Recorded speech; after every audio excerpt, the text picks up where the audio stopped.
तो गाइस, जिस मूवी को आज मैं एक्सप्लेन करने वाला हूँ, ये मूवी एक हॉरर बेस्ड मूवी है और ये मूवी हाल ही में रिलीज हुई है और इस मूवी का नाम है रूम नंबर 203। तो चलो दोस्तों, बिना किसी देरी के इस मूवी को स्टार्ट करते हैं। मूवी के स्टार्ट में हमें चैड नाम के लड़के को दिखाया जाता है जो कि रूम 203 में पेंट कर रहा होता है। पेंट करते हुए उसे वॉल में एक छेद नजर आता है जिसे देखकर वो उसके पास चला जाता है। इतने में वहाँ पर बॉब नाम का आदमी आ जाता है और वो वहाँ का मैनेजर भी होता है। वो हॉल को देखकर चैड को बोलता है कि ये हॉल जिंदा है और भूखा है और वो कहता है कि इस हॉल में एक आत्मा है जो कि सबको मारना चाहती है। बॉब का ये मजाक सुनकर चैड हंसने लगता है और तभी बॉब वहाँ से चला जाता है। लेकिन चैड वहीं पर रुकने वाला था क्योंकि उसकी गर्लफ्रेंड लीना उससे वहाँ पर मिलने वाली थी। बॉब के जाने के बाद चैड उस हॉल को फिक्स करने लगता है, जिसके बाद वो हॉल के अंदर अपना हाथ डाल देता है। हॉल के अंदर हाथ डालने के बाद उसे ऐसा फील होता है कि उसके हाथ को कोई खींच रहा है। उसके बाद वो हॉल में से अपने हाथ को बाहर निकाल लेता है। तभी वो अपने हाथ को देखता है, उसके हाथ में खून लगा हुआ था और उसे हॉल में से एक नेकलेस भी मिलता है। फिर नेक्स्ट सीन में हमें दिखाया जाता है कि चैड एक पेंटिंग को देख रहा था। थोड़ी ही देर बाद उसकी गर्लफ्रेंड लीना वहाँ पर आ जाती है। अब चैड लीना को वो पेंटिंग दिखाता है और उसके बाद वो उसे नेकलेस भी देता है जो कि उसे वॉल से मिला था, यानी कि उस भूतिया हॉल के अंदर से। लीना उसे देखकर काफ़ी खुश होती है, जिसके बाद चैड लीना के लिए बेर लेने के लिए बाहर चला जाता है। और अब हम लीना को देखते हैं जो कि अचानक से ही अजीब सी हरकतें करने लगती है। लीना को देखकर ऐसा लग रहा था कि किसी चीज़ ने उसे पोजेस कर लिया हो। उसके बाद वो बियर के गिलास से ही अपने गले को काट लेती है, जिसे देखकर चैड की हालत खराब हो जाती है और वो पूरी तरह से शॉक्ड हो जाता है। अब हम देख पाते हैं कि ये हादसा रूम नंबर 203 में हुआ था, जो कि इस मूवी का नाम भी है। उसके बाद हमें नेक्स्ट सीन में किम नाम की लड़की को दिखाया जाता है जो कि अपने मम्मी पापा के साथ कार में होती है, जो कि उसे उसके दोस्त के पास छोड़ने जा रहे थे। असल में किम अपनी बेस्ट फ्रेंड इजी के साथ उसके अपार्टमेंट में रहने वाली थी। उसके बाद वो वहीं पर रहकर उसके साथ स्टडी करेगी, लेकिन किम के मदर और फादर इस बात से खुश नहीं थे क्योंकि किम के माता पिता किम की दोस्त को पसंद नहीं करते थे।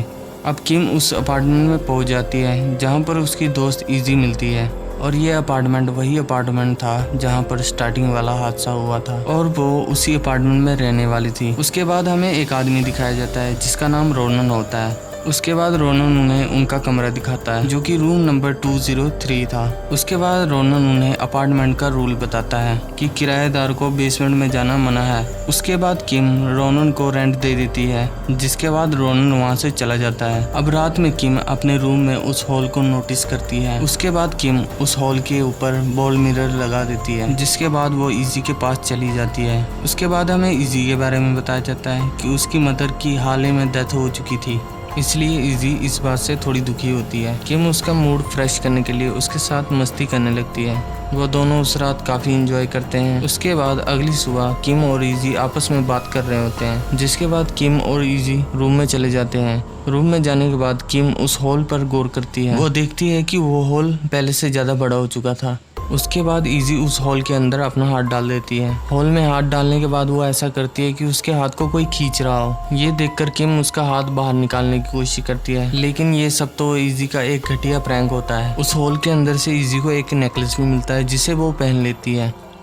नेक्स्ट सीन में हमें दिखाया जाता है किम और लिजी एक बार में बैठे होते हैं जहाँ पर उन्हें टोनी और स्टीव नाम के लड़के मिलते हैं। उसके बाद वो चारों लोग बातें करने लगते हैं। तभी स्टीव किम को टच करने लगता है। किम स्टीव को मना करती है, लेकिन स्टीव नहीं मानता, जिसके बाद किम उसे जोरदार मुक्का देती है, जिसके बाद स्टीव वहीं पर गिर जाता है। जिसके बाद किम इजी टोनी अपार्टमेंट में जाते हैं। उसके बाद किम अपने रूम में चली जाती है, जिसके बाद टोनी अपार्टमेंट में इधर उधर घूमने लगता है। उसके बाद उसे वो पेंटिंग मिलती है जिसके पास वो चला जाता है। तभी उसके पीछे से एक शैडो जाती है जिसकी एक झलक टोनी देख लेता है। खैर उसके बाद वो बाथरूम में जाता है जहाँ पर उसे कोई स्टैब कर देता है, जिसके कारण ऑन द स्पॉट उसकी डेथ हो जाती है। दूसरी तरफ किम जब अपने बेड में होती है तब उसे एक आवाज़ आती है, जिसके बाद वो इजी के रूम में देखने के लिए चली जाती है। उसके बाद वो इजी के नेकलेस को नीचे गिरा हुआ देखती है, जिसके बाद वो नेकलेस को रखकर वहाँ से चली जाती है। अगले दिन इजी किम से कहती है कि टोनी यहाँ से कब गया मुझे पता ही नहीं चला। उसके बाद वो दोनों आपस में बातें करने लगते हैं। तभी किम को याद आता है कि उसका आज कॉलेज में फर्स्ट डे है। उसके बाद किम जल्दी से तैयार होती है और कॉलेज में जाती है, लेकिन कॉलेज का दरवाजा बंद होता है क्योंकि वो लेट हो चुकी थी। उसके बाद किम को बाहर एक लड़का मिलता है जिसका नाम इयान होता है। उसके बाद वो दोनों बैठकर बातें करने लगते हैं। उसके बाद किम इयान से कहती है कि मेरी एक दोस्त है जिसका नाम इजी है और उसकी मदर की हाल ही में डेथ हुई थी और उसके बाद वो ज्यादा ड्रिंक करने लगी है और वो अपनी फ्रेंड के ऊपर बुक लिखना चाहती है जिसके लिए डॉक्टर फिलिप्स की मदद चाहिए। इयान किम को फेवर करते हुए डॉक्टर फिलिप्स का नंबर दे देता है। उसके बाद नेक्स्ट सीन में हमें रात का सीन दिखाया जाता है जहाँ पर किम घर आती है और उस पेंटिंग को फिर से देखने लगती है, जिसके बाद किम को उस पेंटिंग के पास म्यूजिक बॉक्स भी मिलता है। इसके बाद वो बुक लिखने जाती है। थोड़ी देर बुक लिखने के बाद वो सोने के लिए चली जाती है। रात में जब उसकी नींद खुलती है तब वो उस हॉल में देखती है कि उस हॉल में से एक हाथ बाहर आ रहा होता है जो कि अचानक से ही गायब हो जाता है। उसके बाद किम उस हॉल को देख रही होती है, तभी उसके दरवाजे में से आवाज आती है। तभी वो दरवाजा खोलकर देखती है कि उसके सामने इजी होती है जो कि उस दरवाजे पर अपना सर पटक रही होती है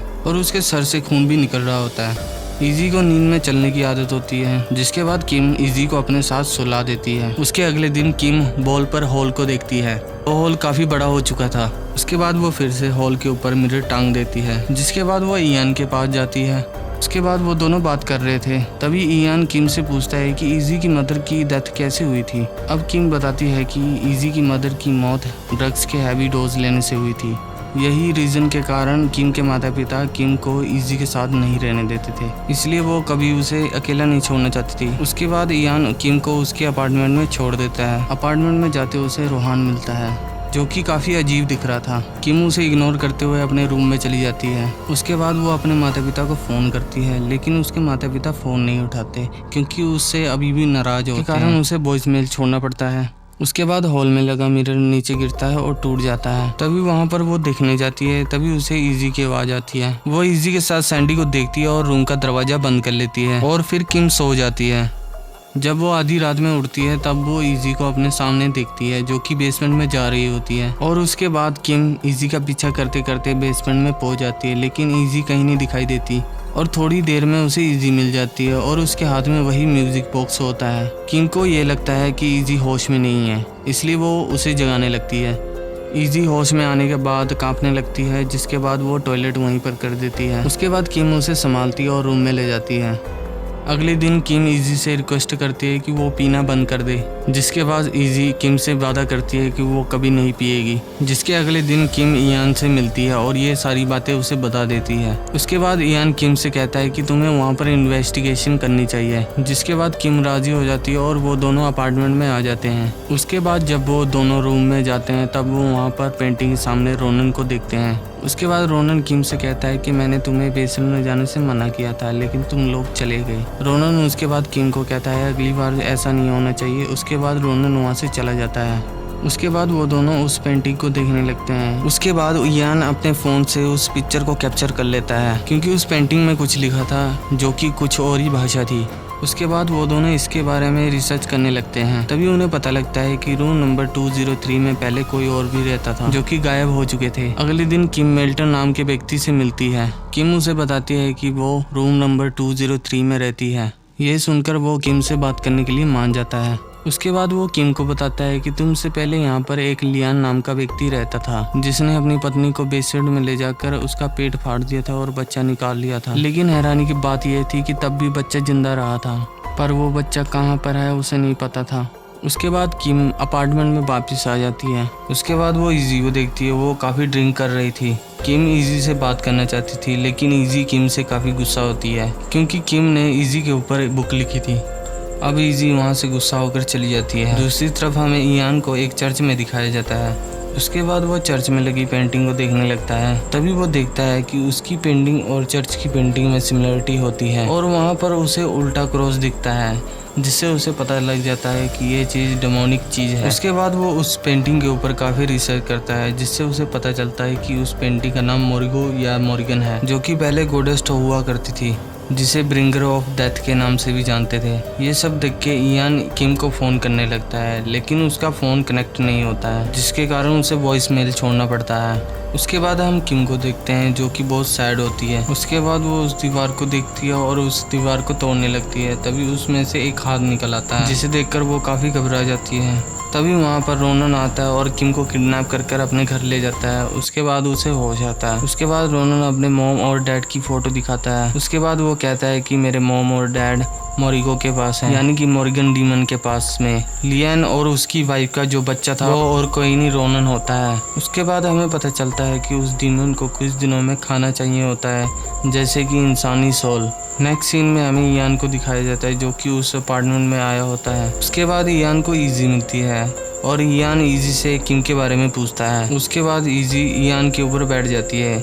इससे हमें ये पता लगता है कि इजी पोजेस हो चुकी थी। दूसरी तरफ रोनन किम को बताता है कि उस डीमन को मेरे माता पिता ने बुलाया था और डीमन के आने का जरिया वो पेंटिंग है और जो दीवार पर होल है उसके जरिए वो इंसानों की सोल को ले लेता है। उसके बाद रोनन किम को मारने ही वाला होता है। किम अपने आप को छुड़ाकर वहाँ से भाग जाती है। उसके बाद जब किम अपने घर वापस आती है तब वो वहाँ पर इयान की बॉडी को देखती है और डर जाती है और उसके बाद इजी को ढूंढने लगती है। उसके बाद वो ढूंढते ढूंढते बेसमेंट में चली जाती है और किम के पीछे रोनन भी आता है। उसके बाद किम को वहाँ पर किसी के होने का एहसास होता है, जो कि और कोई नहीं रोनन के फादर की सोल होती है। तभी वहाँ पर रोनन आ जाता है और उसके हाथ में गन होती है। उसके बाद वो गन को किम की तरफ बढ़ाता है, लेकिन वो गन उसी की तरफ हो जाती है और अपने आप ही गन चल जाती है, जिससे रोनन की डेथ हो जाती है। ये सब रोनन के पिता की सोल ने किया था, क्योंकि रोनन काफ़ी चीज़ें गलत करता था। उसके बाद किम को इजी मिल जाती है। उसके बाद किम इजी को कहती है कि वो उस नेकलेस को उतार दे, क्योंकि वही इसकी जड़ होती है। उसके बाद इजी किम पर अटैक कर देती है, लेकिन सही समय पर रहते किम उस नेकलेस को तोड़ देती है। इसके कारण इजी नॉर्मल हो जाती है। उसके बाद वो दोनों अपने रूम में जाते हैं और उस पेंटिंग को तोड़ देते हैं ताकि वो डीमन यहाँ पर आ जा ना सके। उसके बाद वहाँ पर मेडिकल टीम आती है और इंजर्ड किम को वहाँ से उठाकर हॉस्पिटल में ले जाते हैं। उसके बाद उनको लगता था कि सब कुछ ठीक हो गया है, लेकिन जब उस टूटे कांच को दिखाया जाता है तो उसके पीछे वो डीमन होता है। फिर ये कहानी यहीं पर एंड हो जाती है।